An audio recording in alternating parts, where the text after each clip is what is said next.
तो सुखदेव जी ने कहा, राजन, इन नरकों से बचने का एकमात्र उपाय है प्रायश्चित।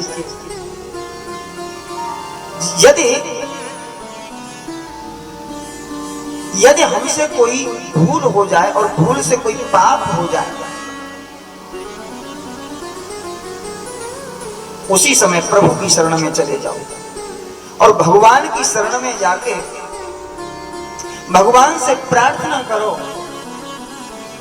कि इस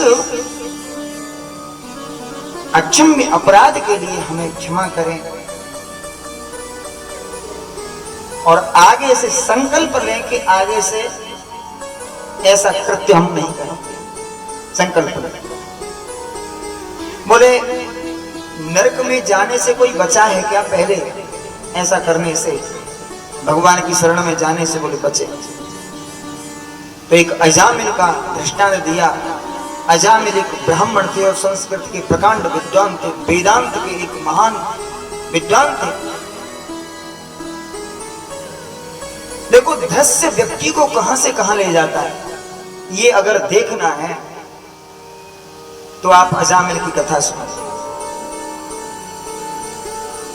बहुत बड़े विद्वान, शास्त्र पुराण वेद में आस्तिकता, भगवान के प्रति समर्पित अजामिल, कोई वो जन्म से नास्तिक नहीं थे, ब्राह्मण परिवार का जन्म था, कान्यकुब्ज ब्राह्मण थे। वो आ रहे थे, रास्ते में एक नदी के किनारे एक किसी चंडाल को किसी वेश्या के साथ विहार करते देखा।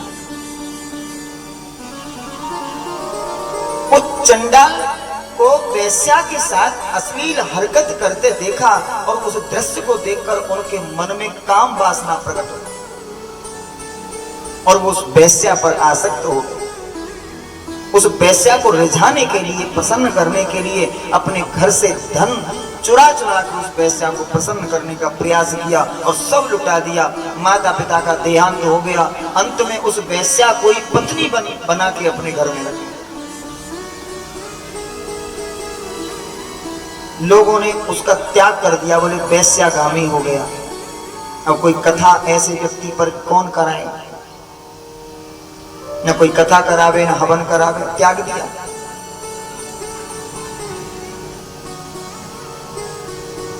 पत्नी आई तो फिर संतान उत्पन्न हुई और संतान हुई तो फिर खर्चा बढ़ा,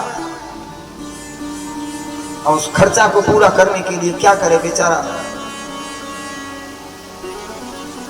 एक वेदांत पढ़ा लिखा आदमी बेलदारी तो नहीं कर सकता, मजदूरी तो नहीं कर सकता, क्या करे? और ये कथा वगैरह कोई कराता नहीं तो फिर घर का खर्चा कैसे चले? सो वो चोरी करता, डकैती डालता, लूट करता, और इस तरह से वो जीवन यापन करने लगा।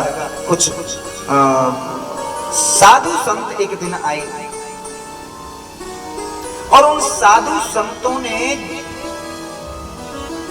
कन्नौज नगर में जब आए तो उन्होंने पूछा कि भाई रात हो गई है, हम ठहरेंगे, तो कोई यहाँ कोई ब्राह्मण परिवार कोई हो घर, तो हम उसके यहाँ रुकेंगे, वहीं खाएंगे। तो किसी मजाक करने वाले ने बता दिया, बोले यहाँ एक ही घर है ब्राह्मणों का। कौन सा? बोले अजामिल का। और उन्होंने बताया तो इसलिए था कि ये अजामिल के घर जाएगा तो इनका अपमान होगा वहां संतों। आत्मा चले गए। रात्रि का समय था और रात्रि के समय तो वो चोरी याद करने के लिए जाता था। घर में कोई था नहीं, पत्नी थी, तो उसने बड़ा सत्कार किया महात्माओं का। महात्माओं ने कहा, हम देवी, हम रुकना चाहते हैं यहाँ रात को, रूखी सूखी 2 रोटी खाएंगे और सुबह हम वृंदावन जाएंगे। उस अजामिल की पत्नी ने कहा, महाराज, मेरी माता ने मुझे एक शिक्षा दी थी। मेरी माता ने कहा था, बेटा जीवन में जो भी करना है वो करना, परंतु किसी साधु से झूठ मत बोलना। साईं ते सीधे चलो, संतन सो सद्भाव, और न सो ऐसे चलो जैसे देखो दाव। भगवान के दरबार में कभी कपट नहीं करना चाहिए, लेकिन लोग करते हैं। एक सेठ जी जाते मंदिर में रोज, और मंदिर में जाके पूजा करते। रघुनाथ जी का मंदिर, सीताराम जी का, और रोज पूजा करते। और रोज पूजा करके फिर खड़े होके कुछ दुआ बोलते, और बोलते नहीं विद्या नहीं बाहुबल नहीं खर्चन को दाम, मुंह से पतित अपंग की पति राखो श्री राम। और रोज बोलते रोज बोलते। और वो महात्मा रहते थे, मैं वो उनको रोज सुनते थे। अब थे सेठ ऐसे वाले थे। एक दिन महात्मा ने बोल ही दिया, जैसे ही सेठ जी ने बोला, बोले नहीं विद्या नहीं बाहुबल नहीं खर्चन को दाम। तो एक पंक्ति सेठ जी ने बोल दी, दूसरी सेठ जी नहीं बोल पाए। महात्मा जी बोल उठे अपने आसन से, बोले 20 करोड़ है बैंक में सो नहीं जानत राम। सेठ जी बोले क्या?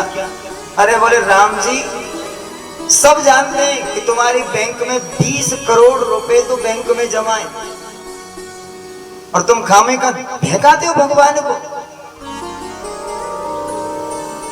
बिनु पग चलई सुनय बिनु काना, बिनु पग चलई काना, बिनु पग चलई सुनय बिनु काना, पग चलई सुनय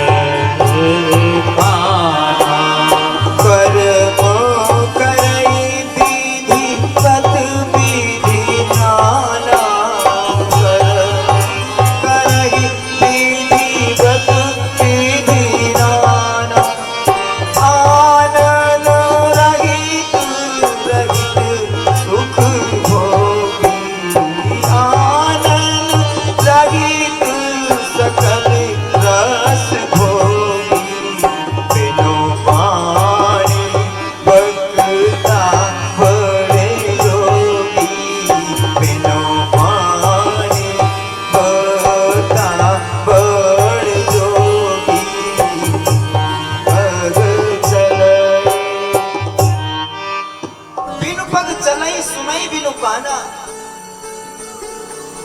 बाली ने कहा धर्म हेतु अवतरे हो गुसाई, मारा मोह व्याध की नाई। मैं बैरी सुग्रीव प्यारा, अवगुण कवन नाथ मोहि मारा। अरे राम, मैंने सुना था कि तुम्हारा जन्म मर्यादा की स्थापना करने के लिए हुआ है। धर्म संस्था प्राण थाए संभवामि युगे युगे, परंतु मुझे नहीं लगता कि तुम कोई भगवान हो। अरे तुम तो राजा दशरथ के कोई साधारण बालक हो। यदि तुम भगवान होते तो इतना बड़ा पक्षपात नहीं करते।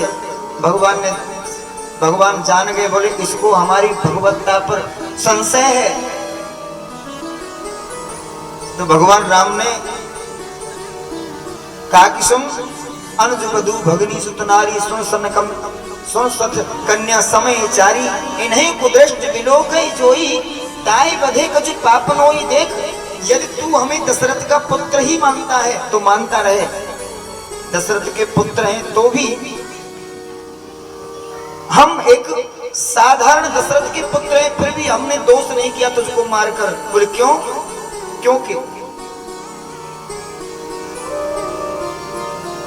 पृथ्वी के इस छोर से और इस छोर तक जितनी भी भूमि है उस सब पर अयोध्या का राजपत्य है, और अयोध्या के राजा हम हैं। और अयोध्या जिस राज्य में अपनी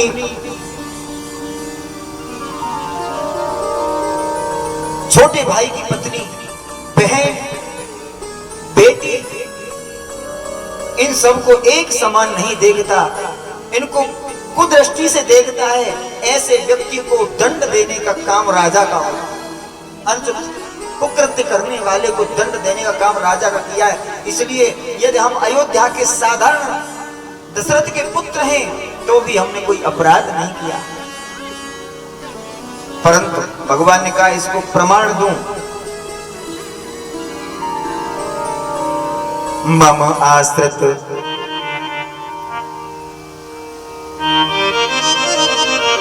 मूड तोय अतिशय अभिमाना, नार सिखावन करसिन काना।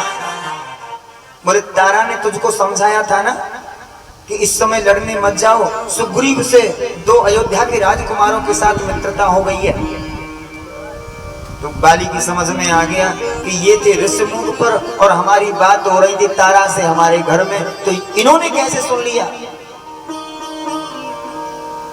बोले भगवान हर जगह होते हैं। आप कल मैं स्वराट और विराट की बात कर रहा था ना, यदि हम आजीवन एक स्वराट ब्रह्म की ही पूजा करते रहे, अर्थात तो मंदिर की मूर्ति कोई भगवान मान के पूजते रहे और ये जीवन पर्यंत पूजते रहे, तो इसका कोई अर्थ नहीं है। क्यों?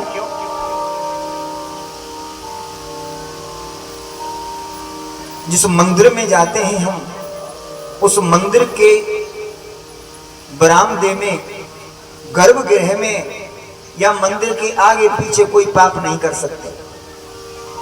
डर लगता है ना, बोले मंदिर है, भगवान है, यहां कोई पाप नहीं कर सकते। और मंदिर के प्रांगण से बाहर निकल के तो कुछ भी कर सकते हैं कि नहीं? फिर तो कोई डर नहीं है ना दूसरी जगह। लेकिन जब कण कण में हमको परमात्मा दिखाई देगा तो मंदिर नहीं, जहां हमारी दृष्टि जाएगी वहां हमको परमात्मा खड़ा मिलेगा। तो क्या हम पाप कर सकते हैं? फिर पाप नहीं कर सकते।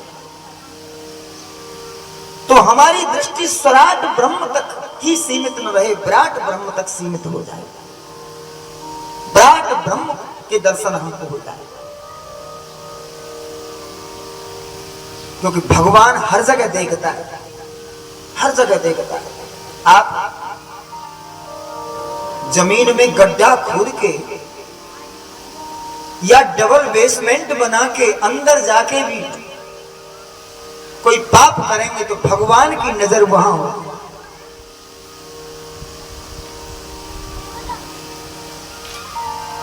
चींटी से लेके हाथी तक एक एक जीव पर भगवान की नजर है, इसलिए भगवान की नजर से हम बच नहीं सकते। तो हम एक भी इस पृथ्वी पर ऐसा कोई स्थान नहीं है जहां हम कोई अशास्त्रीय काम करें, अशोभनीय कार्य करें।